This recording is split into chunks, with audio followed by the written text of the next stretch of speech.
Hello everyone and welcome to today's video. Now today I'm going to be talking about the NASCAR results at Atlanta for the second race at Atlanta for Xfinity Series and the Cup Series. Obviously I think the Truck Series I think to be back at Bristol, which I'm pretty sure is the week after Watkins Glen, I believe. But let's first start off now with the NASCAR Xfinity Series results for the second Atlanta race, and that was won once again by Austin Hill, who has now won 7 Super Speedway races. Is he a Super Speedway specialist and merchant? Yes, definitely. I think that's pretty obvious considering that he's won on Super Speedways quite a lot, and yeah, so it's not a surprise there. We know how great Richie Childress Racing are especially in the Xfinity Series on Super Speedway, so it makes sense. Followed by Parker Kligerman, Adrian Allmendinger, Chandler Smith, Corey Heim, Jesse Love, Sammy Smith, Josh Williams, Brandon Jones, and Ryan Truex ran out the top 10. Then we have Kyle Weatherman, Parker Reslap, Lawless Allen, Anthony Alfredo, and Brennan Poole ran out the top 15. The leaders did crash, I'm pretty sure, stage 1, I believe, with Justin Allgaier and Cole Custer. Basically, I think they were running second and third, and then I think Custer made contact with Allgaier, spun out, and they also collected basically an innocent bystander of Ryan Sieg. So that's not really a good result, I'll be honest, in this for those two drivers. But at the same time, Allgaier and Custer, they're still fine. They're still at the top of the standings. As for Ryan Sieg, though, he is still battling it out for a championship spot, I believe. So potentially he might maybe struggle there. He might get screwed over, but we'll see how that really goes when the playoffs do start for the Xfinity Series. So Sam Mayer did catch on fire after being turned around by, I can't remember who, I'll be honest. But I mean, it's not all. I mean, Mayer's season this year has been dreadful. I mean, yes, he won that very close race at Texas, but it has not been the same ever since. He has been struggling in this season, and as well, there was also some drama as well about Corey Heim not pushing Chandler Smith to the lead. It's just a Parker stuff situation all over again. I mean, like I said, look, like in the Bristol situation, Corey Heim, he's a part-time driver. Yes, he's with Sam Hunt Racing, which is basically the other Toyota flagship car other than Joe Gibbs Racing. So obviously I can understand why Chandler Smith is annoyed at Corey Heim, but at the same time, we don't know what Corey Heim's future is looking like as well with Toyota, if he does stay with Toyota, or maybe he goes to Ford or Chevy.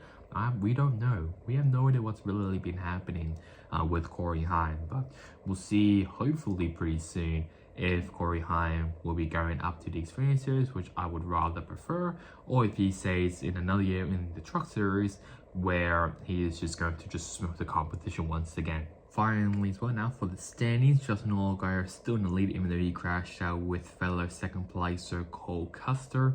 Then we have Chandler Smith, Austin Hill, Adrian Allmendinger, Sheldon Creed, Riley Herbst, Jesse Love, Parker Kligerman, Sammy Smith ran out the top 10.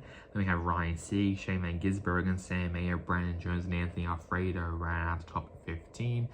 Yeah, it would be interesting to see how that goes, I'll be honest with Ryan Sieg. I think it is just between Sieg or Sammy Smith, I think, for the final quote-unquote playoff spot, but obviously I could easily be wrong. And as well, the next race will be at Watkins Glen, so expect some road course ringers especially, and maybe as well now the Shane Van Gisbergen win, but we'll see how that goes. Now for the Cup Series at Atlanta, that was won by playoff driver Joey Logano, followed by Daniel Suarez, Ryan Blaney, Christopher Bell, Alex Bowman, Tyler Reddick, Kyle Busch, Chase Elliott, William Byron, and Austin Cindric ran out the top 10. We have Daniel Hemrick, Justin Haley, Ross Chastain, Ricky Stenhouse Jr., and Corey LaJoie ran out top 15. And as you can tell, Kyle Busch, the only non-playoff driver in the top 10. So it shows that Kyle Busch deserves to be in the playoffs, just with some very, very bad luck in his end, I'll be honest. There was a massive crash which basically took out Kyle Larson, Chase Briscoe immediately in stage 1. It looked like Larson either got loose or, in my opinion, maybe potentially cut a tire and just absolutely just went head on against the outside wall in turn 2. And Chase Briscoe was coming in, basically couldn't see anything and power drive right into Kyle Larson.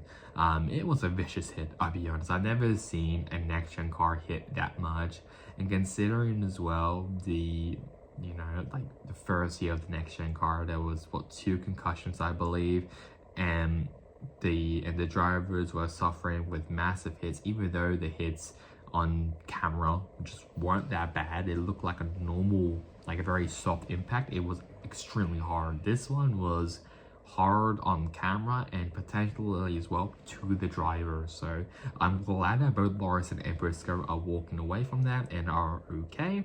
But especially for Briscoe, as we head over to the standings, his points isn't really that good after Atlanta. The other one as well, that there was also a last lap wreck that happened, which involved like Denny Hamlin. I think Harrison Burton was part of it as well. Maybe Zane Smith, I think. I can't actually remember, but there were a couple of drivers that were involved in a last lap wreck coming to the checkers. I mean, Denny Hamlin, yeah, he had a struggling weekend.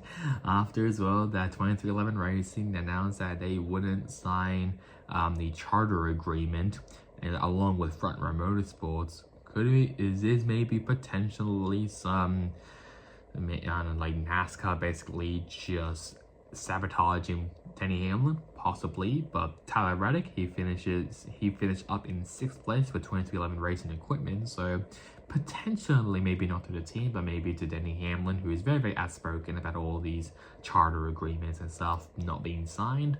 As for Front Row Motorsports, I mean, I'm not too sure. I mean, I haven't seen. McDowell got pole, so that was a given. But both of them just struggled and just fell back immediately as well. So, I mean, maybe there might be some sabotage in there.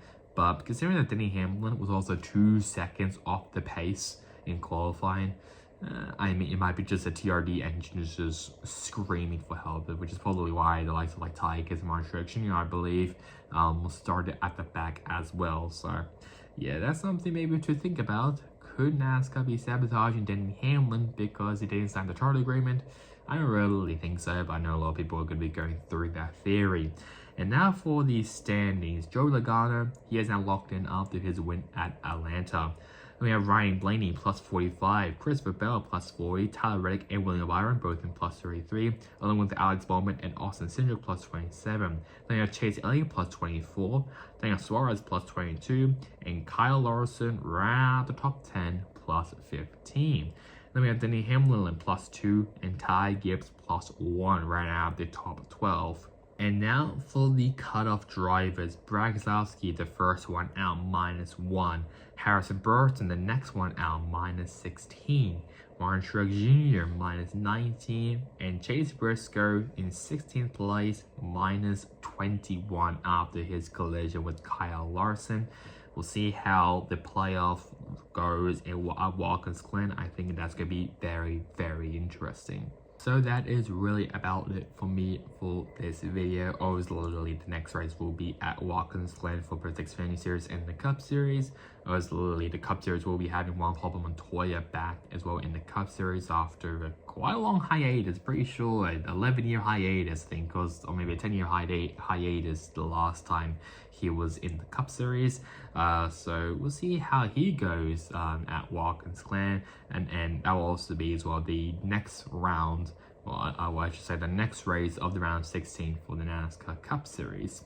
So that's really about that for me. Hope you guys enjoyed it. Catch you guys next time in the next one. Goodbye.